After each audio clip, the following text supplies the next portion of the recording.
Hi, my name is Mike. I'm a customer service agent here at the Cliffs of Moher. One of the jobs I do here and really enjoy is being a tour guide. And the part of tour guiding that I'm really interested in is pointing out the sort of the wildlife, the flora and fauna of the cliffs.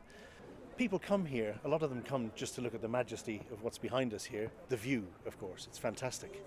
But a lot don't sort of pay any attention to the bird life which we have, and it's literally coming out of our ears at this time of the year. For instance, when I came over from the car park this morning on my way to work, I saw some rooks hanging around, a couple of wagtails hanging around, and as you approach the cliffs you think, oh, this is just some sort of farmland.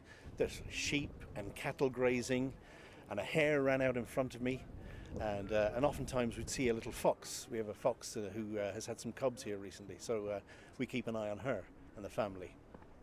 And when you get closer to the cliff, you realise that you're actually on a mountain top, because you're 200 metres up, and your eyes and your ears are telling you that you're getting more elevated.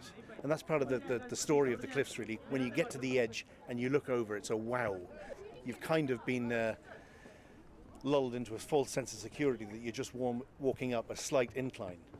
But if you take a moment to have a look at the bird life and the wildlife, it changes the closer you get to the cliffs. So whereas in the car park you're looking at sort of rooks and wagtails and sort of little pipits, as you approach the edge of the cliff you'll see choughs, and they sort of dance around. They're a black crow with a red beak and red feet. They're part of the crow family, but they're an alpine species, and that immediately tells you that you're at a certain altitude and you're coming up on 200 metres. Now, this wall I'm standing against here was built by Cornelius O'Brien back in 1834, a year before the tower was built. And this was built as a bet with the King of England at the time. But it's done us a massive service in looking after the wildlife. We've now become a special protection area based specifically on 7 bird species that we have here. The chough is one of them. They're resident here. And nesting just below us at the moment, there are peregrine falcons. And of course they like making their nests on really precipitous cliffs. As well as those, we have at the moment the auk species, all 3 species of auks. We've got puffins, razorbills and guillemots, and they're nesting at different levels up on the cliffs. In fact, the choughs will nest on grassland area and they'll burrow like rats. Then we have a lot of gulls that come here, migratory gulls. And we have the kittiwake, which makes the noise, kittiwake, kittiwake, kittiwake, and is aptly named.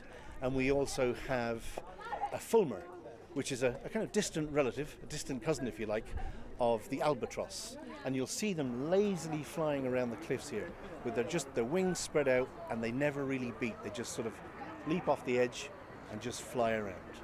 So people often ask what my favourite species of bird is here. A lot of people think, oh, it's got to be the puffin because of their big sort of clown face and the way that they can't really fly. But actually, I love a fulmar. As I say, they're a relative of the albatross. They don't really do much. They're very sedentary lives. They sort of go out, hunt a little bit, come back in. But if anything tries to predate them, this is when they come into their own. They have a little gland on their beak which allows them to dip down into the water, and it's actually a desalination plant. So what they actually do is they take in the salt water and eject the sand, and they keep a little bit of the sand right on top of their beak in this little plant.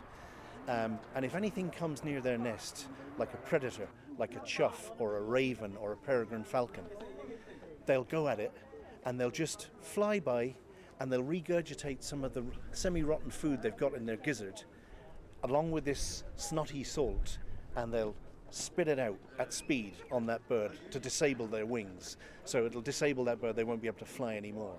Our heritage here, in my opinion, is what's been left behind by our forefathers. It's been the land use, it's been the geology that's led to a unique habitat. I mean, this piece of land we're standing on 300 million years ago was in Brazil. So, it's been left to us. It's our heritage. And I think the most important thing about our heritage is to pass that on so that future generations will have a heritage like we've had.